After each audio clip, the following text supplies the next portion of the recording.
விவிபேட்ல பதிவாகக்கூடிய 100% ஒப்புகை சீட்டுகளையும் எண்ணக்கோரிய வழக்கில் உச்சநீதிமன்ற நீதிபதிகள் அதிரடி தீர்ப்பை வெளியிட்டிருக்கிறார்கள். அது என்ன அப்படின்னா, முழுமையாக எண்ணப்பட வேண்டிய தேவை இல்லை என்பதுதான் அவர்களுடைய கருத்து.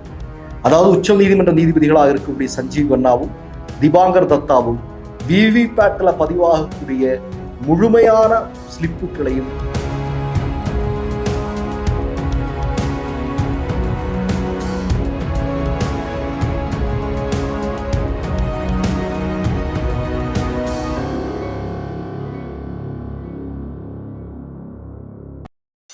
மிஸ்டர் பர்ஃபெக்ட் எக்ஸ்ட்ரா கோல்டு திருமணமான ஆண்களுக்கு திருப்பு முனையை ஏற்படுத்தும் ஹலாலான இயற்கை வியாகரா. வயதான பலகினமா, சுகர் பலகினமா, இனி கவலை வேண்டாம், உடனே ஆர்டர் செய்யுங்கள். வணக்கம்.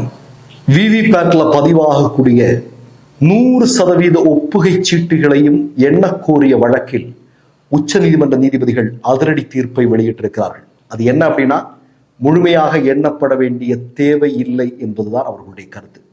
அதாவது உச்ச நீதிமன்ற நீதிபதிகளாக இருக்கக்கூடிய சஞ்சீவ் கண்ணாவும் திபாங்கர் தத்தாவும் விவிபேட்ல பதிவாகக்கூடிய முழுமையான ஸ்லிப்புகளையும் எண்ண வேண்டிய தேவை இல்லை என்பதாக அவர்கள் தீர்ப்பளித்திருக்கிறார்கள்.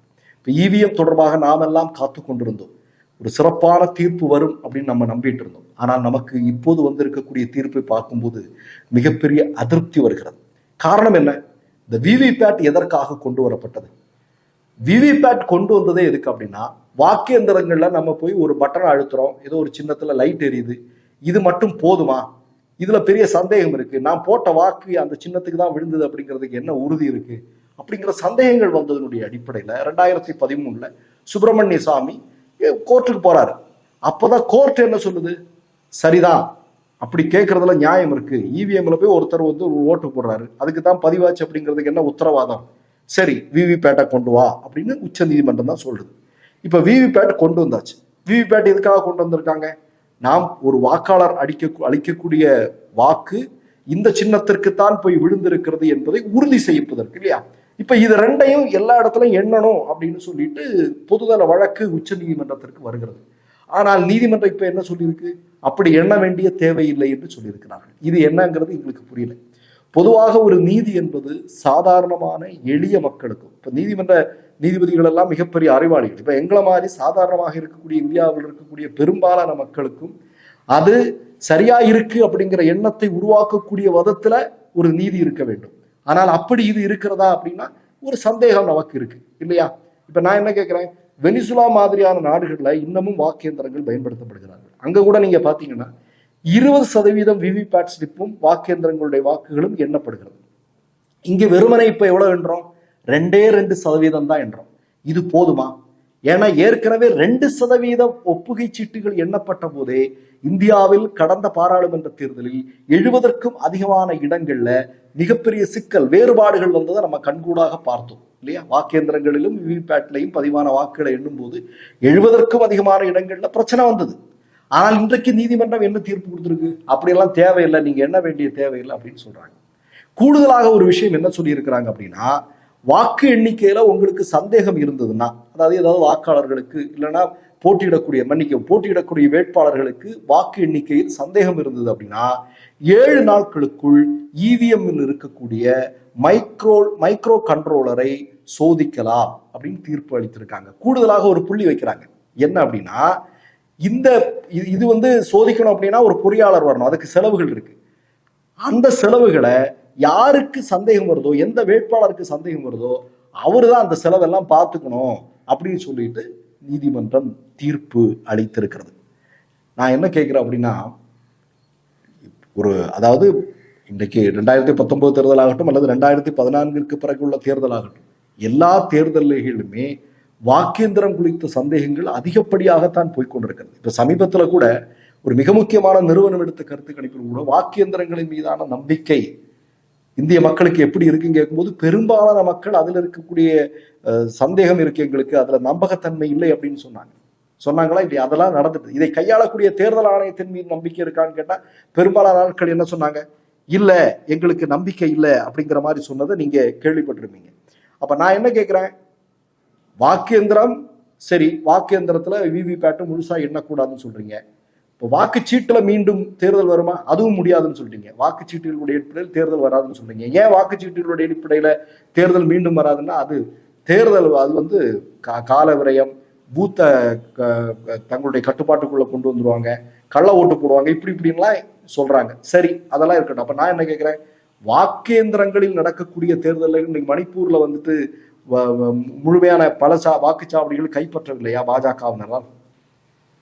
இன்னொன்னு கேட்கிறேன், திரிபுராவில் என்ன நடந்திருக்கு? திரிபுராவில் பல்வேறு இடங்கள்ல 100%க்கும் அதிகமான வாக்குகள் பதிவாகி இருக்கிறதாக சொல்லப்படுகிறது இல்லவா? இதெல்லாம் எப்படி? அடுத்தது கூடுதலா இன்னொரு விஷயம் என்ன அப்படின்னா, இவிஎம்லையும் விவிபேட்ல இருக்கக்கூடிய அந்த வாக்குகளை சரி பார்க்கறதுக்கு கால விரயமாகும் அப்படின்னு சொல்றாங்க. கால விரயம் ஆகும்னா நமக்கு தெரியும், இன்னைக்கு ஏப்ரல்ல ஆரம்பிக்கிற தேர்தல் ஜூன் வரையில நடக்குது. இவ்வளவு காலங்கள் அது கால விரயம் இல்லையா? அது ஒரே கட்டமாக தேர்தல் நடத்துது. அதுக்கு நீங்க ஒரு காரணம் சொல்றீங்க. ஆனா அப்படி ஒரு காரணம் சொன்னாலும் நம்ம என்ன பொறுமையாக இந்திய மக்கள் இருக்கு இல்லையா? அப்ப இது 12 நாள் ஆகும் அப்படின்னு ஒரு பொய்யை சொல்றாங்க. அதை சரியா விசாரிச்சாங்களா நீதிமன்ற நீதிபதிகள் அப்படிங்கிறது கூட தெரியல. ஏன்னா குரோஷி என்று சொல்லக்கூடிய முன்னாள் தேர்தல் ஆணையர் என்ன சொல்லியிருக்காரு, ஒரு 6 மணி நேரம் தான் ஆகும் அப்படிங்கிற மாதிரி சொல்லியிருக்காரு. அதிகபட்சமா ஒரு 6 மணி நேரம் கூடுதல் ஆகும் அது சரி பார்க்கறதுக்கு. ஆனா இவங்க 12 மணி நேரம் ஆகும் அப்படிங்கிறத விசாரணைக்கு உட்படுத்தி இருக்கிறாரா அப்படின்னு தெரியல. இன்னொன்னு, இந்த வாக்கு எந்திரத்தையும் விவிபேட்டையும் கண்ட்ரோல் யூனிட்டையும் எல்லாம் வச்சுக்கிட்டு ஒரு சோதனை முயற்சி அங்க செஞ்சாங்களா? வாக்கு எந்திரத்தை தர, இது எல்லாத்தையும் திறந்து பாரு, ஒரு சோதனை முயற்சி நீதிமன்ற வளாகத்தில் ஒரு பொறியாளரை வச்சு நடந்ததா அப்படின்னு நமக்கு தெரியல. ஏன்னா இதுல பண்ண முடியும் அப்படின்னு மிகச்சிறந்த இந்தியாவுடைய பொறியாளர்கள் சொல்லிட்டே இருக்கிறாங்க. இதெல்லாம் பண்ணலாம், பெரிய சிக்கல் உருவாக்கலாம், என்ன வேணாலும் ரிசல்ட்டை மாத்தி அமைக்கலாம்னு சொல்றாங்க. ஆனால் இதை பற்றியெல்லாம் போதிய விசாரணைகளை நீதிமன்ற நீதிபதிகள் நடத்தி இருக்கிறார்களா அப்படிங்கிறது தெரியல. இது குறித்து இந்த வாக்குச்சீட்டும், அதாவது ஒப்புகை சீட்டும், இவிஎம் வாக்குகளில் பதிவாகக்கூடிய அந்த வாக்கேந்திரங்களில் பதிவாகக்கூடிய வாக்குகளை முழுமையாக எண்ண வேண்டும் என்று தொடர்ந்து போராடி கொண்டிருக்கக்கூடிய பிரசாந்த் பூஷன் இந்த தீர்ப்புக்கு பிறகு என்ன பேசினார் அப்படிங்கறத நீங்க இப்ப கேளுங்க. हम लोगों का ये कहना था कि ये ईवीएम जो है इनमें एक प्रोग्रामेबल मेमोरी होती है, क्योंकि सिंबल लोडिंग करी जाती है और इसलिए इनको मैनिपुलेट किया जा सकता है अगर आप कोई उसमें मैलिशियस प्रोग्राम डाल दें।